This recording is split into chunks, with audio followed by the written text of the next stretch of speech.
conhecer então, Bel, alguns outros trabalhos que eu queria que você comentasse e a gente volta a conversar. Tá bom. Vamos lá. Aí. Isso aí foi um caso raro. Isso aí foi uma construtora aqui da Bahia. Eles me encomendaram um lote de obras, de esculturas, para fazer um parque privado dentro do condomínio deles, aqui na região do Sesc, Jaguaribe. Então, eu botei cada uma, essa representava a fauna marinha, a de lá a flora. Então, eu fiz as esferas, cada um inspirado no mundo animal. Aquele fauna marinha, outro na flora, tinha um que era o mundo urbano. Esse aí eu usei enxadas, as enxadas como se usa no sertão, naquelas frentes de trabalho. Eles, tem uma hora que não dá mais para cavar nada, então fica com esse formato e sugeria já um elmo, um ombro. E eu fiz essas cabecinhas em argila, aí vem aquela coisa toda sertaneja. Muito interessante. Esse eu expus em São Paulo há uns 3 anos atrás. Né? Esse trabalho é muito interessante. Muito eu não sei como é que realmente surgiu assim. Né? Eu acho que quando você está sempre criando, fica mais fácil criar. É verdade. Aí também ainda é daquela série. Eles guardadinhos dentro da caixa. Aí a coleção toda. E tem uma foto mais adiante que eu coloquei elas montadas num. Eu sujei com um pouco de argila na parede e dispus ele para uma exposição que teve ali na antiga Casa 8. No caso desse daí, por exemplo, desses trabalhos, como é que surgiu? Você viu enxada e aí surgiu a ideia? Foi isso? É porque quando eu vi a enxada, ela já parecia um elmo e um ombro. Então eu fiz em argila as fisionomiazinhas dele e queimei no meu forno. E fui lá fazendo. É porque, na verdade, tem essa coisa do prazer de ficar fazendo também, que eu acho muito interessante. Eu acho que você pode, claro que é prudente que você, é útil que você use a visibilidade que você tem no seu trabalho, o trânsito que você conquista, para você poder abraçar causas, ajudar causas, contribuir com causas, né? Mas o simples ato da criação, mesmo pela livre criação, é uma coisa muito gostosa, muito rica, é muito gostoso, é uma sensação que recompensa qualquer estresse. Às vezes, quando você lhe dá uma trabalheira danada, é que você vê a obra pronta assim, que ela lhe surpreende. Não todas as vezes ela lhe surpreende. Mas tem casos que realmente que é... Quais foram as obras, assim, no seu caso, que você mais te surpreendeu? Na verdade, essa semana, agora recentemente, eu fiz uma escultura, eu fiz a maquete, né? Aí depois da maquete eu parti para o riscando na chapa, depois cortado na chapa, depois soldada, montada. Quando eu pintei, que eu vi ela pronta, era a homenagem que eu estava fazendo na verdade, a Ayrton Senna, era uma homenagem que o governo do Estado, através da Secretaria de Turismo, estava fazendo ao Ayrton Senna, dando nome ao nosso circuito de rua de Salvador. Então, quando eu vi a efígie do Ayrton Senna ali na minha frente, o meu susto ficou tão claro, tão visível, que eu tomei um susto. E eu já tinha a planta, eu peguei a maquete, dei para o pintor, fiz, olha, pinte como está a maquete. Ele pintou como está a maquete, cada chapa de uma cor. Quando eu vi, ela estava grandona pronta, inteirinha. E estava lá o astralzão do Ayrton, que era uma figura mágica, doce, né? Esse homem tão grandioso, tão simples também. Agora, você falando assim aqui pra gente, da ideia, assim, passa a ideia de que você, além de prática, é uma pessoa metódica, organizada, assim, para fazer esses trabalhos. É bem assim ou não? Quer dizer, para ser sincero, eu adoraria ser um homem realmente metódico. Eu adoraria ser um homem bastante organizado, só que eu não consigo porque não dá tempo. Não é mais, por exemplo, mas os processos, como as coisas têm que ser feitas, elas são feitas da maneira com segurança, com preocupação com a qualidade, com a fidelidade ao projeto original. Isso, na verdade, eu tento ser um pouco perfeccionista, entendeu? Onde eu não sou é porque, na verdade, a flexibilização disso é até favorável. Onde é favorável no perfeccionismo, eu pratico porque é bom, às vezes, que você se esteja ligeiramente despenteado. Exatamente. E tem uma outra coisa também, né? As pessoas que são muito perfeccionistas, elas, em geral, param antes de realizar, né? Porque elas ficam imaginando que nunca vai estar perfeito. Então, é necessária essa margem até de possibilidade de erro, porque ou que se faça o mais perfeito possível. E tem aquelas quando é que já está pronto, né?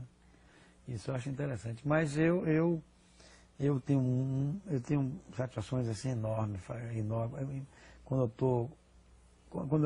o fazer já é bom. E nem sempre o melhor é quando está pronta a obra. Entendeu? Às vezes, o fazer, às vezes, é até mais gostoso. Mas em alguns casos também você toma um susto quando você vê ela inteirona.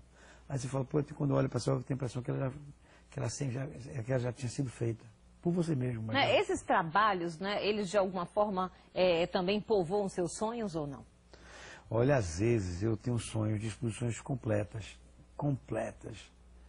Mas ela pode entrar, isso pode fazer quanto é que me deu só uma ideia, uma sugestão para uma coisa, mas eu nunca consegui versar uma exposição daquelas que eu vi do meu sonho, consegui fazer, vou fazer essa exposição, não, mas eu acho que eu sou mais fértil naqueles últimos 15 minutos antes de acordar. Eu acordo muito cedo, eu acordo normalmente 4h30, 5 horas. Nos últimos 15 minutos que você está antes de se despertar mesmo, você começa a pensar nas outras coisas, eu acho que é um momento ali que você está ali, sua cabecinha fica susceptível a qualquer ideiazinha. Eu acho que para mim é um momento de extrema sensibilidade. Às vezes eu estou com uma questão, um problema, e é nesse momento que eu encontro as saídas, as verdadeiras boas saídas, é nesse momentozinho aí. Quando você não entrou na pilha do dia, né? Então, quando sua mente ainda está mais quieta, né? Eu acho que você ainda está meio suspensão, aí você fica mais sensível. E eu acho, para mim, um momento que as pessoas deviam prestar um pouquinho mais de atenção nesse momento, hein, logo antes de acordar.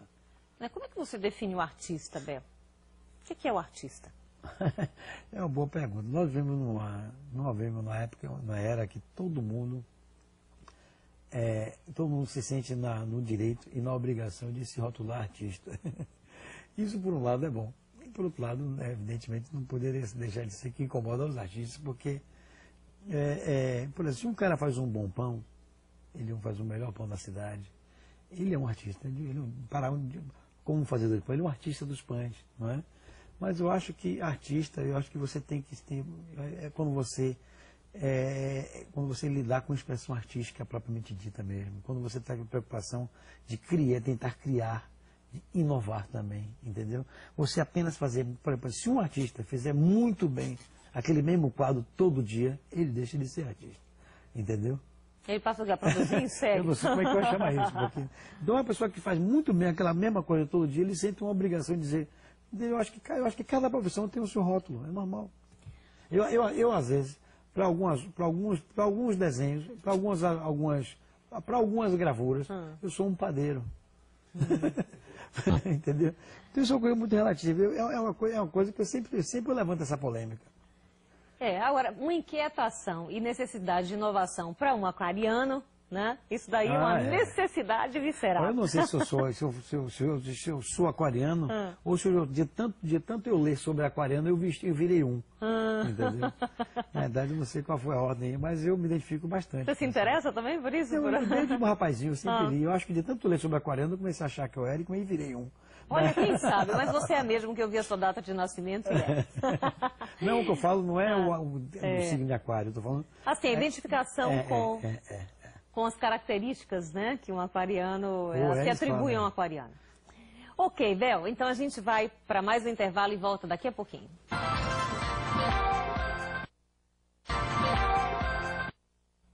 Nosso convidado de hoje, do Perfil Opinião, mudou a paisagem urbana de Salvador e, como eu falei logo no início, não só na terra, mas também no ar. Ele é Bel Borba, se você estava acompanhando a gente aqui. Bel, a gente falou da paisagem urbana e tal, mas tem tantos outros trabalhos interessantes seus, quer dizer, de uma criatividade tão grande, que você acabou invadindo o espaço aéreo também. Então eu queria que você falasse a respeito desse trabalho, né?